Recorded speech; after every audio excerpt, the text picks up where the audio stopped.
నమస్తే, నేను మీ హరిత.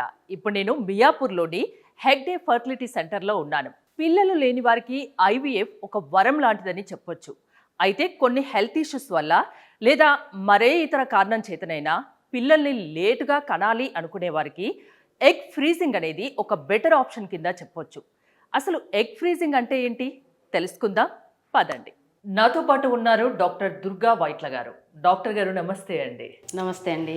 అసలు ఎగ్ ఫ్రీజింగ్ అంటే ఏంటి? అంటే ఎగ్ ఫ్రీజింగ్ అంటే మామూలుగా ఫర్టిలిటీ ట్రీట్మెంట్స్లో ఎగ్ ఫ్రీజింగ్ అనేది one of the latest technology అనమాట. సో అండ కణాలని మనము ఫ్రీజ్ చేసుకునే పద్ధతిని మనం ఎగ్ ఫ్రీజింగ్ అని అంటాము.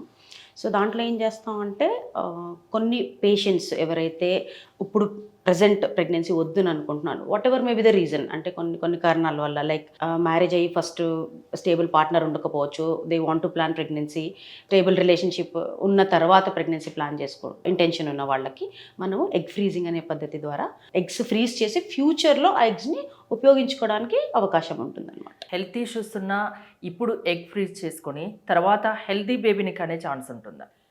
అంటే హెల్త్ ఇష్యూస్ అనేది రకరకాలు ఉంటాయండి. ఫర్ ఎగ్జాంపుల్ ఇప్పుడు ఎగ్ ఫ్రీజింగ్ అనేది అసలు స్టార్ట్ అయ్యింది మనకి ఫర్టిలిటీ ప్రిజర్వేషన్స్, అంటే క్యాన్సర్స్ ఉన్న పేషెంట్స్లో ఒకవేళ ఇప్పుడు ప్రెగ్నెన్సీ వద్దు అని అనుకున్నా, డెఫినెట్లీ క్యాన్సర్ డిటెక్ట్ అయిన తర్వాత ఫస్ట్ ప్రయారిటీ వచ్చేసి క్యాన్సర్ ట్రీట్మెంట్స్ ఉంటుంది. సో చాలా మట్టుకు క్యాన్సర్ ట్రీట్మెంట్స్లో ఏమవుతుందంటే ఏదైతే మెడికేషన్స్ వాడతారో, కీమోథెరపీ కానీ రేడియోథెరపీ కానీ, సో దాంట్లో ఎగ్స్ని డ్యామేజ్ చేస్తాయి అనమాట. అండాశయాలు అండకణంని డ్యామేజ్ చేసేస్తాయి, గొనాడోటాక్సిక్ డ్రగ్స్ ఉంటాయి అనమాట.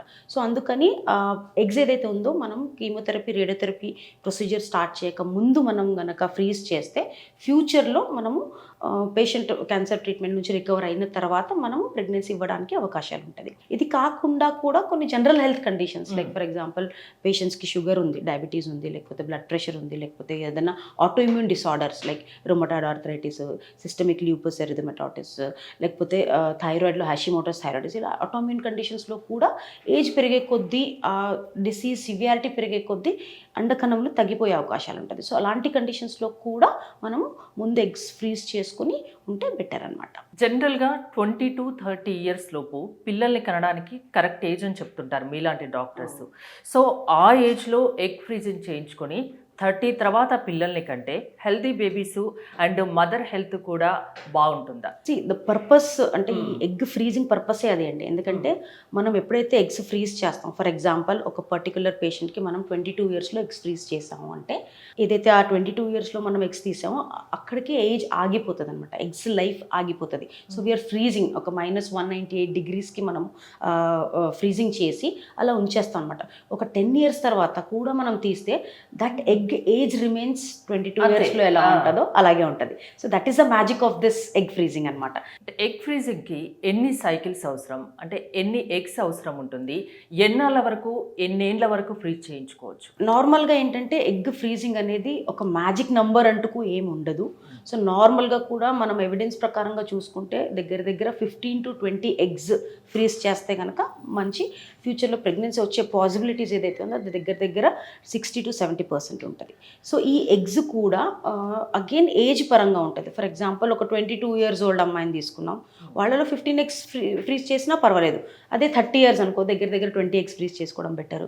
35 years అనుకోండి, ఒక 25-30 eggs. అలాగే ఏజ్ పెరిగే కొద్దీ ఎగ్స్ ఎంత ఎక్కువ ఎగ్స్ తీసుకుంటే అంత మంచిది. ఎందుకంటే వయసు పెరిగే కొద్దీ ఎగ్ క్వాలిటీ అనేది డిటోరియేట్ అయిపోతుంది అనమాట, తగ్గిపోతుంది. సో దాంతో వచ్చే పిండంల క్వాలిటీ కూడా తగ్గుతుంది. సో ప్రెగ్నెన్సీ పాసిబిలిటీ కూడా తగ్గుతుంది. అందుకని ఏజ్ పరంగా కూడా నంబర్ ఆఫ్ ఎగ్స్ అనేది ఫ్రీజ్ చేయడం జరుగుతుంది. ప్రాసెస్ ఎలా ఉంటుంది అండ్ ఏమైనా పెయిన్తో కూడుకున్నదా ఇది ప్రొసీజర్? సో ప్రాసెస్ ఎలా ఉంటుందంటే జనరల్ ఐవీఎఫ్ ట్రీట్మెంట్ ఎలా ఉంటుందో అలాగే ఉంటుంది, ఎక్సెప్ట్ అక్కడ ఏంటంటే మనం స్పర్మ్తో ఫర్టిలైజేషన్ చేస్తాం, ఇక్కడ ఫర్టిలైజేషన్ చెయ్యం.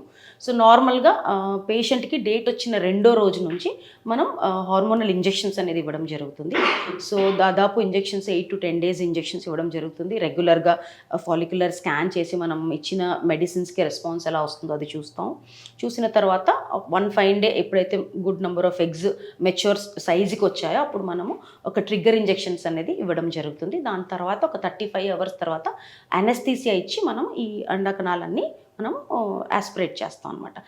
పెయిన్ సెన్సిటివ్నెస్ అనేది ఒక్కొక్క పేషెంట్కి ఒక్కొక్కలా ఉంటుంది. సో దాంట్లో 2 భాగాలుగా మనం చూస్తే కనుక ఫస్ట్ ఇంజెక్షన్స్ తీసుకున్నప్పుడు ఏమేమి మనం ఎక్స్పెక్ట్ చేయొచ్చు. ఈ మధ్య కాలంలో నీడిల్స్ అనేది చాలా తిన్నుగా ఉంటున్నాయి. ఒకప్పుడు ఐవీఎఫ్ ఈ స్టిమ్యులేషన్ చేసినప్పుడు నీడిల్స్ అనేది మందంగా ఉండేది, పెయిన్ అనేది ఎక్కువ ఉండేది. ఇప్పుడు కూడా పేషెంట్ సెన్సిటివిటీని బట్టి కొంతమందికి తక్కువ పెయిన్ ఉండొచ్చు, కొంతమందికి కొంచెం మాదిరిగా పెయిన్ ఉంటుంది అనమాట. సో అది కాకుండా ఇంజెక్షన్ సైట్ ఏదైతే ఇస్తామో మనం పొట్ట దగ్గర ఇస్తాం అనమాట, అక్కడ రియాక్షన్ చిన్న చిన్న ఎలర్జీ రియాక్షన్స్, రెడ్నెస్ రావడం, కొంచెం అలా దురద రావడం, ఇలాంటివన్నీ ఉంటాయి. ఒకవేళ పేషెంట్ మైండ్ సెట్ చేసుకొని మెంటల్గా ప్రిపేర్ అయిపోయి ఇంజెక్షన్స్ కదా అని యాక్సెప్ట్ చేసుకోగలిగితే స్టిమ్యులేషన్ పీరియడ్లో పెయిన్ ఏమి ఉండదు. నెక్స్ట్ క్వశ్చన్ వచ్చేసి ఎగ్ తీసే ప్రొసీజర్ పెయిన్ఫుల్ ఉంటుందా అనేది. సో అది మనము యూజువల్గా అనస్థీసియాలో చేస్తాము. ఒక చిన్న ఏ టైంలో ఎగ్ తీస్తారు, ఎలా తీస్తారు అనేది చాలా మందికి ఒక డౌట్, అది క్లారిఫికేషన్. అంటే చెప్పాను కదా, ఓవరాల్గా నంబర్ ఆఫ్ ఎగ్స్ ఏదైతే మనం ఒక ఫర్ ఎగ్జాంపుల్ 20 ఎగ్స్ ఉన్నాయి, ఆ పర్టికులర్ పేషెంట్కి డేట్ వచ్చిన 2వ రోజు మనం ఇచ్చిన స్టిమ్యులేషన్కి ఆ రోజు చిన్న చిన్న ఫాలికల్స్ ఒక 20 ఉన్నాయి. మనం ఇంజెక్షన్స్ ఇచ్చి దాంట్లో అట్లీస్ట్ 80% ఫాలికల్స్ మనకి ఒక మెచ్యూర్ సైజ్ వచ్చిన తర్వాత మనం ఇంజెక్షన్స్, మామూలు ఇంజెక్షన్స్, ట్రిగర్ ఇంజెక్షన్స్ ఇవ్వడం జరుగుతుంది. ఆ తర్వాత 35 అవర్స్ తర్వాత మనం ఎగ్స్ అనేది తీయడం జరుగుతుంది. అది అనస్థీసియాలో, షార్ట్ జనరల్ అనస్థీసియాలో తీస్తాం. పేషెంట్కి అసలు ఏమీ తెలియదు అనమాట. అదే అల్ట్రాసౌండ్ గైడ్లో ఒక నీడిల్ అటాచ్ చేసి సక్షన్ ఎవాక్యుయేషన్ చేస్తాం. వజైనల్ దీంట్లో ప్రోబ్ పెట్టి, స్కాన్ ప్రోబ్ పెట్టి తీసేస్తాం అనమాట. ఆ తర్వాత రికవరీ అయిపోతుంది అనస్థీసియా నుంచి. విదిన్ హాఫ్ అన్ అవర్ 1 అవర్లో రికవరీ అయిపోతుంది అనస్థీసియా నుంచి. ఒక 2 అవర్స్ అబ్జర్వేషన్ అలా పంపించేసి బై 1 o'clock 2 o'clock పేషెంట్ని డిశ్చార్జ్ కూడా చేస్తాం. అంటే day care procedure. It's day care procedure. ఫ్యూచర్లో హెల్తీ బేబీ కావాలనుకుంటే, వాళ్ళు ఎప్పుడు కావాలంటే అప్పుడు పిల్లల్ని కనాలనుకుంటే న్యూలీ కపుల్ రావచ్చు అండ్ పెళ్లి కాకుండా రావచ్చు. వాళ్ళు ఎప్పుడు కావాలంటే అప్పుడు పిల్లల్ని కనవచ్చు. అవును. అప్పుడు వాళ్ళు హెల్తీ బేబీ వస్తుంది. ఏదైనా ప్రాబ్లమ్స్ ఏమైనా ఉంటాయా? నార్మల్ హెల్తీ బేబీస్ అని అంటే నార్మల్గా ఇప్పుడు మనకు ఫర్టిలిటీలో ఐవీఎఫ్ ఉంటుంది. ఐవీఎఫ్ ట్రీట్మెంట్లో ఎన్నో మిలియన్స్ ఆఫ్ బేబీస్ ఇప్పుడు వరకు మనము, మీకు తెలిసింది. అందులో హెగ్డే గురించి చెప్పడం అవసరం లేదు, టాప్ పొజిషన్ లో ఉంది. సో ఈ దీంట్లో కూడా అబ్నార్మల్ బేబీస్ అనేది ఏమి ఉండదు. నార్మల్ బ్యాక్గ్రౌండ్ పాపులేషన్ ఎంత ఉందో దానంతనే ఉంటుంది అనమాట. So IVF technique related issues అనేది ఏమీ లేవు. అండ్ స్పర్మ్ ఫ్రీజింగ్ ఇందాక నేను చెప్పినట్టు క్యాన్సర్ పేషెంట్స్ ఉన్నా లేకపోతే ఉన్నా ముందే స్పర్మ్ ఫ్రీజ్ చేసుకొని తర్వాత థా చేసుకుంటాం. అది కాకుండా ఇప్పుడు మనకు ఐవీఎఫ్ ట్రీట్మెంట్, జనరల్గా ఐవీఎఫ్ ట్రీట్మెంట్ తీసుకున్నప్పుడు మేల్ పార్ట్నర్ యూఎస్లోనే ఎక్కడో ఉంటారు, 2 కపుల్స్ వస్తారు, బట్ హస్బెండ్కి ఎక్కువ రోజులు ఉండడానికి వీలు అవ్వదు, వైఫ్ ఒకళ్ళే ఇక్కడ ఉంటారు. స్పర్మ్స్ ఫ్రీజ్ చేసేసుకుని నార్మల్ బేసిక్ కన్సెంట్స్ అవన్నీ ఏమున్నాయి అవన్నీ తీసేసుకుని హస్బెండ్ వెళ్ళిపోతారు, వైఫ్కి మనం ఐవీఎఫ్ చేస్తాం ఆ ఫ్రోజన్ స్పర్మ్స్తో. సో ఆ ప్రకారంగా కూడా మనం స్పర్మ్ ఫ్రీజింగ్ అనేది ఉపయోగించుకోవచ్చు. సో దీంట్లో almost sperm freezing, egg freezing, embryo freezing, they're proven and మంచి రిజల్ట్స్ ఉంటాయి అన్నమాట. నార్మల్గా గర్భం దాల్చడానికి ఎగ్ ఫ్రీజింగ్ వల్ల అండ్ ఐవీఎఫ్ వల్ల, మీరు ఇప్పుడు చెప్పిన ఇంకా మిగతా ఆప్షన్స్ వల్ల గర్భం దాల్చడానికి ఏదైనా తేడా ఉంటుందా? న్యాచురల్ ప్రెగ్నెన్సీకి ఫర్టిలిటీ ట్రీట్మెంట్స్లో ఫస్ట్ 12 వీక్స్ అంటే ఫస్ట్ ట్రైమెస్టర్, ఫస్ట్ 3 నెలలలో మనం కొన్ని మెడికేషన్స్ అనేది, హార్మోనల్ సపోర్ట్స్ అనేది ఇవ్వడం జరుగుతుంది అనమాట బయట నుంచి. ఆ తర్వాత ఒక్కసారి 13 వీక్స్ 12 వీక్స్ 13 వీక్స్ క్రాస్ అయిన తర్వాత నార్మల్ ప్రెగ్నెన్సీకి ఐవీఎఫ్ ప్రెగ్నెన్సీకి పెద్దగా తేడా ఏం లేదు. మేనేజ్మెంట్ రిమైన్స్ ద సేమ్, వాళ్ళ ఫైనల్ డెలివరీ అంతా కూడా సేమ్. సో ఫ్యూచర్లో ఇప్పుడు పిల్లలు వద్దు ఇంకా తర్వాత కందాం అనుకుంటే ఈ ఎగ్ ఫ్రీజింగ్ అనేది చాలా చాలా బెటర్ ఆప్షన్ కింద చెప్తారు. Yes, definitely. ఎలాంటి వాళ్ళు మీ దగ్గరికి రావచ్చు? ఒకటి, వాట్ ఎవర్ రీజన్స్కి మ్యారేజ్ అవ్వకపోయినా, లేకపోతే ఇప్పుడే చేసుకోకూడదు, మ్యారేజ్ కొన్ని కెరియర్లో సెట్ అయిన తర్వాత చేసుకుందాం అనుకున్నా, ఆల్రెడీ పెళ్ళైపోయి but they don't want present pregnancy, అక్కడ ఎంబ్రియో ఫ్రీజింగ్ చేసుకోవచ్చు. క్యాన్సర్ ప్రాబ్లమ్స్ ఏమన్నా ఉన్నా అలాంటి వాళ్ళకి చేసుకోవచ్చు.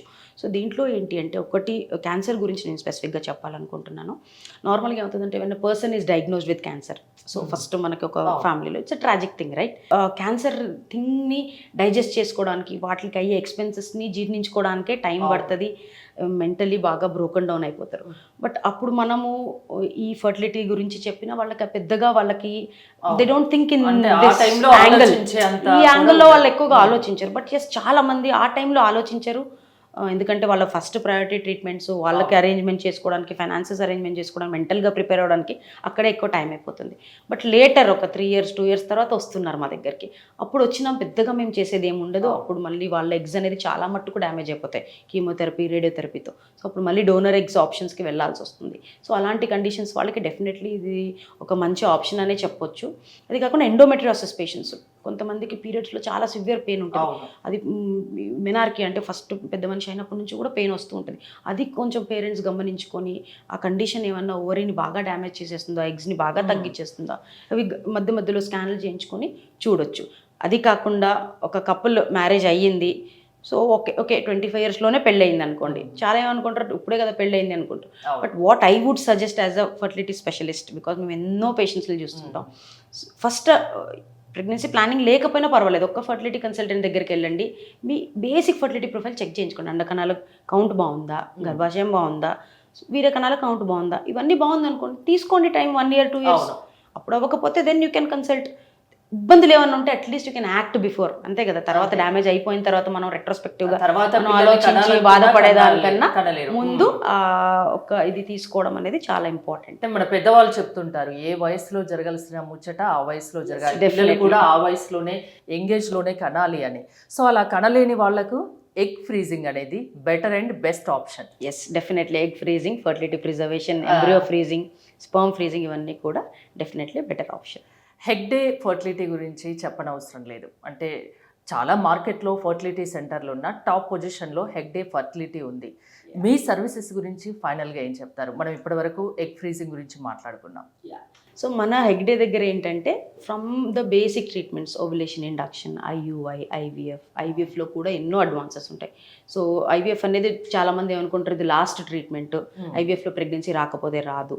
సో ఐవీఎఫ్లో కూడా first basic IVF treatments fail అయిన వాళ్ళు మా దగ్గరకు వస్తూ ఉంటారు. సో వాళ్ళకి మనం advanced pre implantation genetic studies, అంటే ఎంబ్రియోస్ని పేషెంట్కి ఇంప్లాంట్ చేయకముందే మనం ఎంబ్రియోస్ జెనెటిక్ ఇది మేకప్ ఎలా ఉంది అవి చూస్తాం, ఎండోమెట్రియల్ రిసెప్టివిటీ, యారే, ఇవన్నీ చాలా అడ్వాన్సెస్ ట్రీట్మెంట్స్ ఏదైతే ఉన్నాయో. జెనెటిక్ ఇవాల్యుయేషన్, మాకు ఒక సెపరేట్ జెనెటిక్ వింగ్ ఉంది. సో డీటెయిల్డ్ జెనెటిక్ అనాలిసిస్, కొంతమంది మేనరికాలు ఉంటాయి కదా, సో వాళ్ళలో అబ్నార్మాలిటీస్ ఏమైనా ఉన్నాయి అదంతా ముందు ఐడెంటిఫై చేసి హెల్దీ బేబీ ఇచ్చే ప్రయత్నం అనేది డెఫినెట్గా చేస్తాం.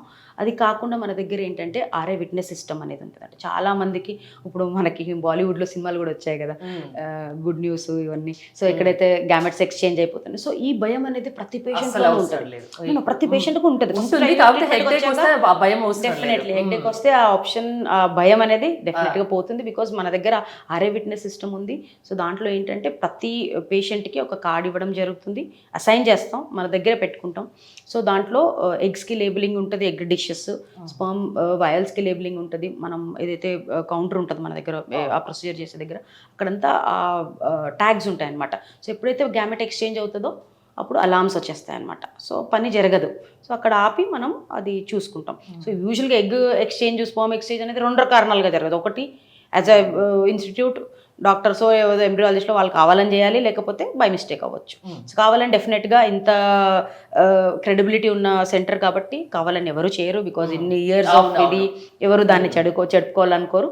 సెకండ్ వచ్చేసి మిస్టేక్ ఏమన్నా అవ్వచ్చు. సో మిస్టేక్ ఏదైనా ఎవరైనా జరుగుతుంది కాబట్టి దాన్ని ప్రివెంట్ చేయడానికి ఆల్మోస్ట్ ఆర్ఐ విట్నెస్ సిస్టమ్ అనేది డెఫినెట్గా అది ఒక లేటెస్ట్ అడ్వాన్స్మెంట్, లేటెస్ట్ టెక్నాలజీ.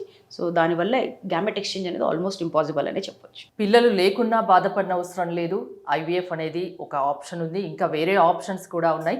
పిల్లల్ని లేట్గా కనాలనుకున్నా ఆ బాధ కూడా పడిన అవసరం లేదు, ఎందుకంటే ఎగ్ ఫ్రీజింగ్ అనే ఆప్షన్ ఉంది. ఎస్, డెఫినెట్లీ ఓన్లీ మెంటల్గా పేషెంట్ యాక్సెప్ట్ చేసుకోవాలి, ఓకే ఇలాంటి ఒక టెక్నాలజీ ఉందనే ఒక అవగాహన ఉండాలి పేషెంట్స్లో. సో దాన్ని బట్టి they can very well plan their future fertility. Thank you doctor Durga Vaitla గారు, చాలా చాలా డీటెయిల్డ్గా వ్యూవర్స్కి అర్థమయ్యే రకంగా బాగా చెప్పారు. నాకు వేరే క్వశ్చన్స్ లేవు, అన్ని ఆన్సర్స్ వచ్చేసాయి. Thank you so much.